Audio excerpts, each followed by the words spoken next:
Determine the lateral earth pressure at rest per unit length of the wall. Also determine the location of the resultant earth pressure. Take K0 equals to 1 minus sine phi dash and unit weight of water as 10 kilonewton per cubic meter. Here we can see this is a retaining wall. This retaining wall retains soil up to the top. Here height of the wall is 4 meter, means 4 meter would be the height of the backfill. This soil has water table at 2 meter depth from the ground surface. Accordingly, the properties of the soil are given here. So soil properties above this water table, it is angle of internal friction phi dash, which is an effective angle of internal friction, it is 30 degree, and unit weight of the soil is 17 kilonewton per cubic meter. This unit weight, sometimes it is referred as moist unit weight, few times it is also called as bulk unit weight. Okay, so remember these terms. Thereafter we have water table at 2 meter depth from the top. So remaining 2 meter depth of soil is saturated, whereas we have angle of internal friction, which is an effective value, it is 30 degree, and saturated unit weight as 10 kilonewton per cubic meter. Here unit weight of water is mentioned in the question, it is 10 kilonewton per cubic meter. The question says that determine the lateral earth pressure at rest per unit length of the wall. So that means we want to find out the total or resultant lateral earth pressure when it is considered at rest. At the same time, we want to locate the resultant earth pressure, means where is the point of application of the resultant of the lateral earth pressure will be there. Okay, so let us go for the solution. As per the data mentioned in the question, we have drawn this retaining wall. Height of this wall is 2 plus 2, 4 meter, and these are the properties of soil. Here water table is shown at 2 meter depth from the top ground surface. Therefore, saturated unit weight and unit weight of water, they are mentioned. Our first job is to draw pressure diagram. Pressure diagram for this moist soil and pressure diagram for this saturated condition of the soil. So let us begin with the diagram. Now this is going to be the total height on which the pressure is acting. After that, as we know, the pressure distribution is triangular for the soil. Hence, for the moist portion or portion of the soil above water table, we will be showing this triangular distribution. So this is a triangular distribution of the soil. Hence, whatever pressure is acting at this depth, here it will be equal to coefficient of lateral pressure, unit weight of the soil, and this depth 2 meter. Alright, and same pressure will continue further. Hence, it will be further shown as a straight line going down. So what does this mean? This means same value of lateral earth pressure will be taken to the base of the wall. Thereafter, from this level, the soil becomes saturated because here we have water table. So what to do next? We have to show the earth pressure, lateral earth pressure due to submerged unit weight of the soil. So submerged unit weight means gamma saturated minus gamma W. So what will be the pressure acting because of that submerged unit weight we have to show. Again, it will be a triangular distribution. It will look like this.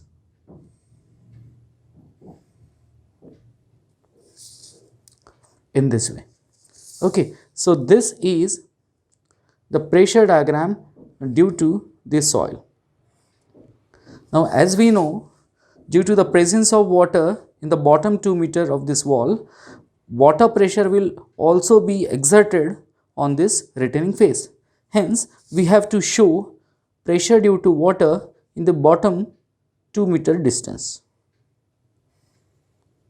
So, this is 2 meter height and hydrostatic pressure distribution is going to be triangular. So in this way we can show it.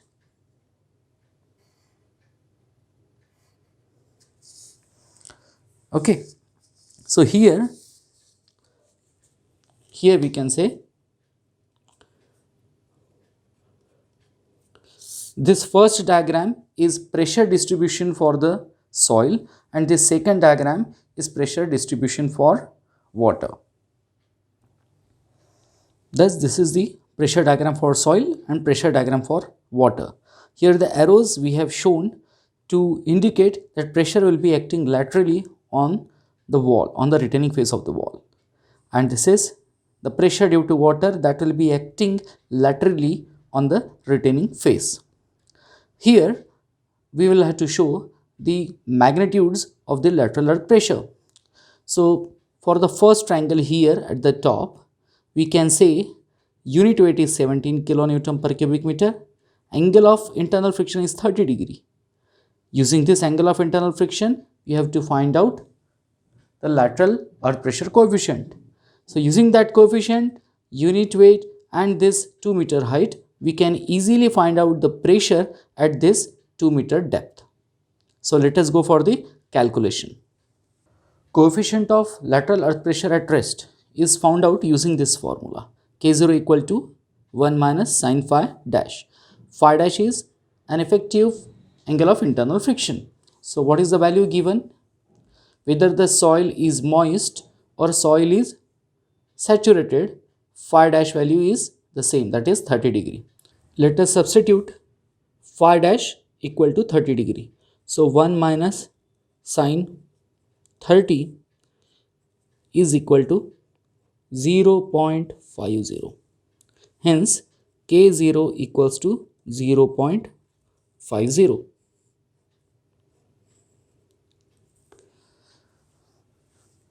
Next step,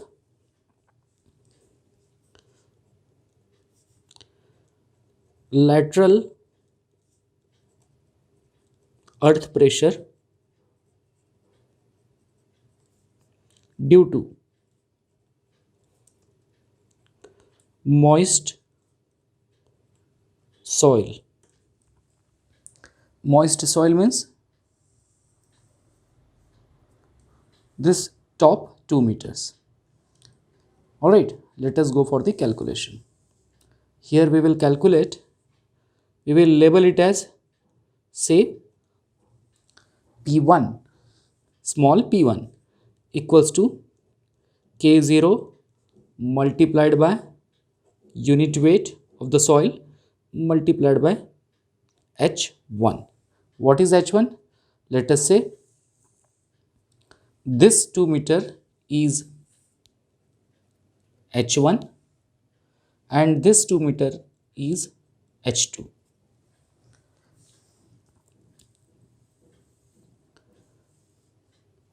Hence P1 equals to K0 gamma H1, that is equal to 0.50 multiplied by unit weight, which is 17, multiplied by H1, that is 2 meter. This is going to be equal to 17 kilonewton per meter square. This will be value of P1. What is P1? P1 is 17 kilonewton per meter square, which will be shown on the diagram here. So this value is going to be P1 and same value is taken down like this and it is written as 17 kilonewton per meter square. Now we want to find out the remaining pressure which will act laterally at the base of the wall due to the submerged condition of the soil. So we are going to find out this component of the pressure. Let us find it out.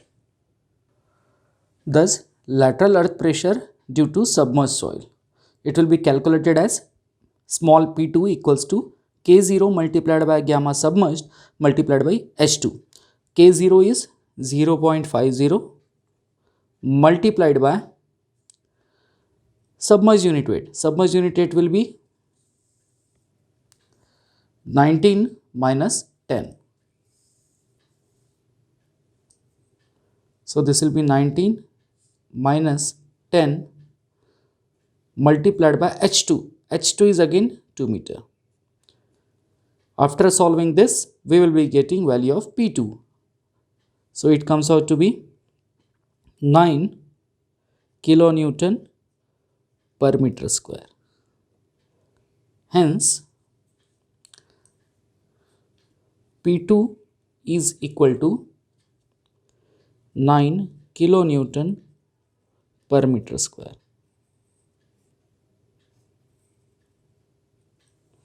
Where this pressure is acting? This pressure is acting here.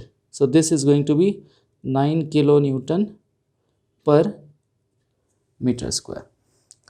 Okay. Now third pressure which will act at the base of the wall is due to water. So how much will be this pressure?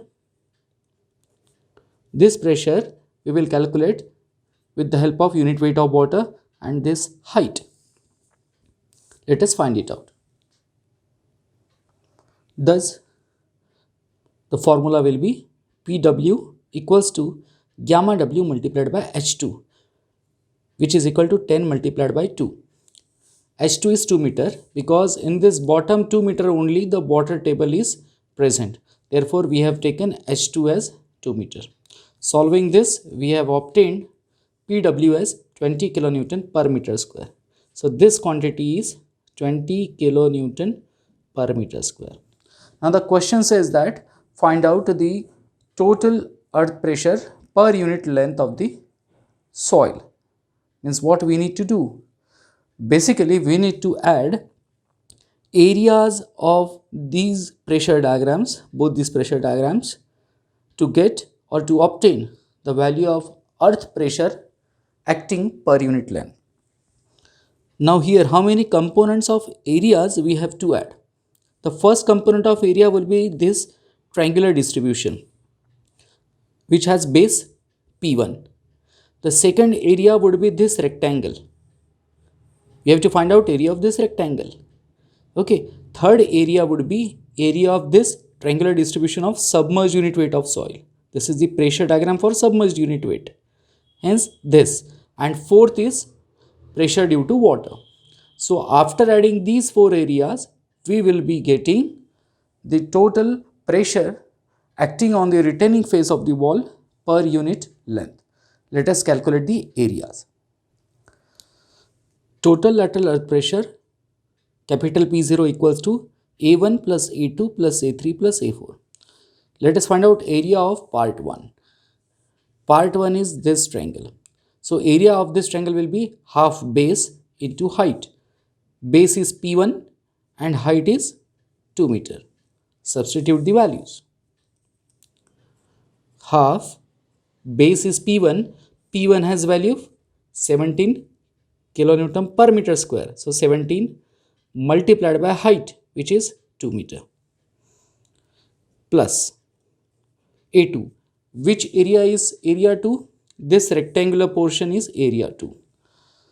Area of a rectangle is width into this height. Width is 17 kilonewton per meter square and height is 2 meters. So this will be 17 multiplied by 2 plus area 3. Area 3 would be area of this triangle. Half base into height. Base is 9 kilonewton per meter square. Height is 2 meter. Half base is 9 and height is 2.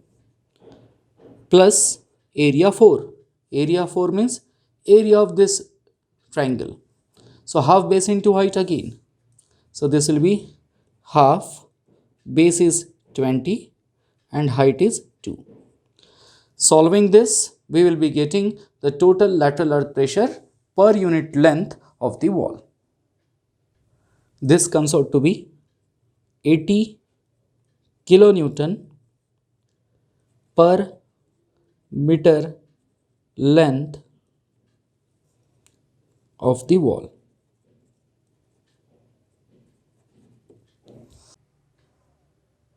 The next objective is to locate the point of application of 80 kilonewton. How to locate it?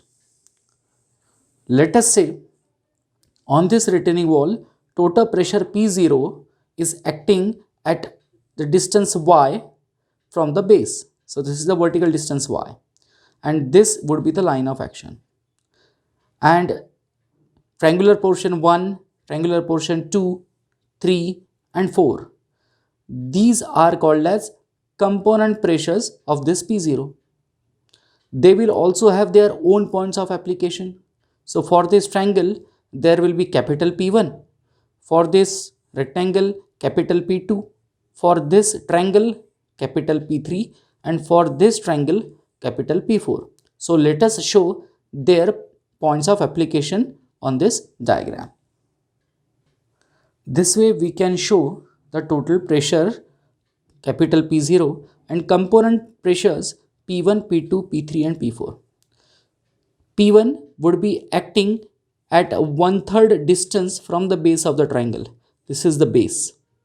From this base, this height is going to be h1 divided by 3. And this height is h2. So what will be the moment arm for P1? If we want to take its moment about the base, lever arm will be equal to h2 plus h1 by 3. Okay, so P1 multiplied by h1 by 3 plus h2. Thereafter, we will find out moment produced by P2. Now this P2 is nothing but area of this rectangle. Hence, P2 will be acting at the center of the rectangle. Therefore, this vertical distance of this point of application of P2 will be this height divided by 2, half of the height. So h2 by 2. Thereafter, we have this triangle. In this triangle, again, P3 is the total pressure of this triangular portion, and it will be located, this distance would be h2 by 3. Okay, 1/3 of the height. For this triangle, which is the pressure diagram for water, this will be P4 and its point of application will be at the height of h2 by 3. Thus, we know the values of P1, P2, P3, P4. At the same time, these lever arms can also be found out. Ultimately, we can find out the moments produced by each component pressure. Let us find out the moments. Thus, location of point of application of P0 from the base, it is determined by taking moments. P0 multiplied by y. This is the moment produced by total pressure about the base, and that will be equated to moments produced by component pressures. So P1 multiplied by h1 by 3 plus h2, P2 multiplied by h2 by 2, P3 multiplied by h2 by 3 and P4 multiplied by h2 by 3. Substitute the respective values and get the answer for distance y. After substituting the values, we will be getting this equation. 80 multiplied by y equals to 17 area of first part multiplied by the lever arm. Area of second part, that is rectangle, multiplied by lever arm. This is area of this third triangle multiplied by lever arm. This is area of this triangle multiplied by its lever arm. Okay, now find out the value of y by solving this equation. Thus y comes out to be 1.23 meter from the base.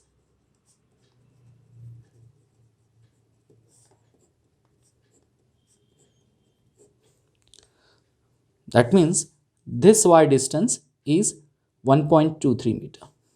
This way we can find out the total pressure, lateral pressure at rest, and we can locate the point of application of that pressure.